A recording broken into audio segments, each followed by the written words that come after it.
राज्य में महिलाओं को लेकर हो रहे अपराधों में बढ़ोतरी से कानून और सुरक्षा पर सवाल उठने लगे हैं। इस बीच नई मुंबई के एपीएमसी मार्केट में फिर एक बार नाबालिग लड़की के साथ छेड़छाड़ का मामला सामने आने से महिला सुरक्षा का मुद्दा दांव पर है। नई मुंबई के एपीएमसी मार्केट में नाबालिग लड़की से छेड़छाड़ के आरोप में पुलिस ने एक आरोपी को गिरफ्तार किया है। शिकायत दर्ज होते ही पुलिस ने तुरंत कार्रवाई की और गवाहों को बुलाया। मामले की जांच के बाद पुलिस ने तुरंत आरोपी को पकड़ने के लिए एक टीम गठित की और 18 घंटे के भीतर उसे गिरफ्तार कर लिया।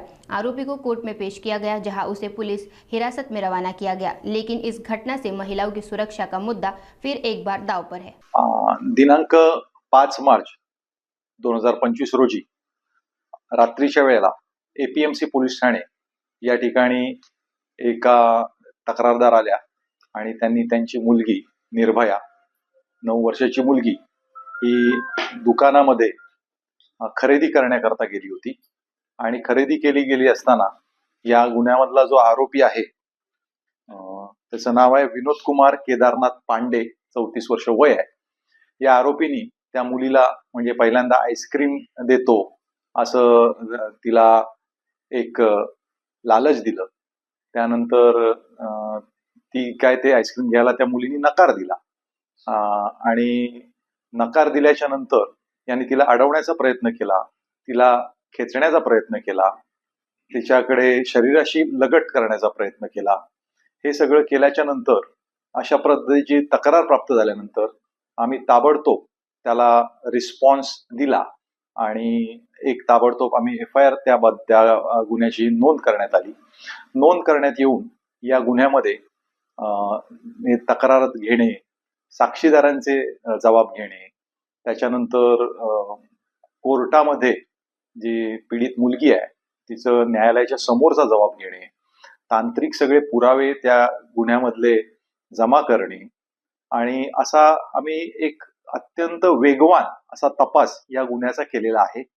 त्याचप्रमाणे या शासकीय योजना असतात, मनोधैर्य योजना आहे, त्या ठिकाणी हे कळवणं हे सुद्धा बंधनकारक आहे। त्या ठिकाणी आम्ही कळवलं गेलं। त्यानंतर जे काय आणखीन आमचे पुरावे तांत्रिक आहेत ते जे या रासायनिक विश्लेषक असतात त्यांच्याकडे पाठवण्यात आले आणि अत्यंत वेगवान असा तपास करून म्हणजे हा गुन्हा घडल्यापासून एक 18 तासाच्या कालावधीमध्ये संपूर्ण तपास करून याचं आरोपीसह ते दोषारोप पत्र घेऊन आम्ही न्यायालयासमोर गेलो आणि दोषारोप पत्र अवघ्या 18 तासामध्ये या गुन्ह्यामध्ये दाखल करण्यात आलेलं आहे।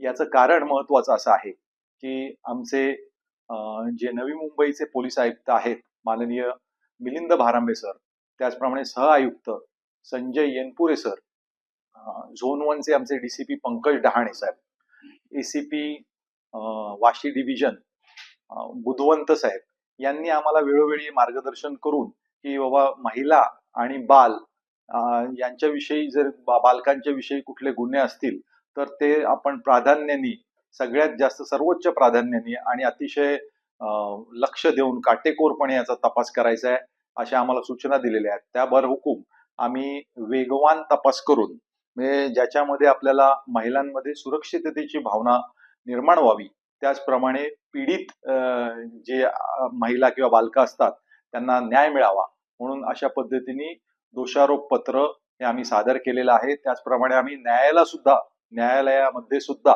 विनंती केलेली आहे की हा गुन्हा हा फास्ट ट्रॅक वरती घेण्यात यावा आणि त्याच्यामध्ये आम्ही आरोपितांना त्याच्यामध्ये सबळ पुरावा देऊन त्याला शिक्षा होईल याकरता आम्ही न्यायालयामध्ये सुद्धा फास्ट ट्रॅक करता विनंती केलेली आहे।